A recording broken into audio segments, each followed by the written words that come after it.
October 11th, DS diving. We're here at Fish Tank A-Dock A20. We're going to do a quick after cleaning video. This boat may need shaft sinks next visit.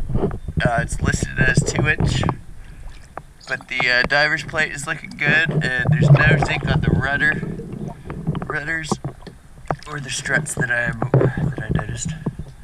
So we're going to take an after cleaning video real quick.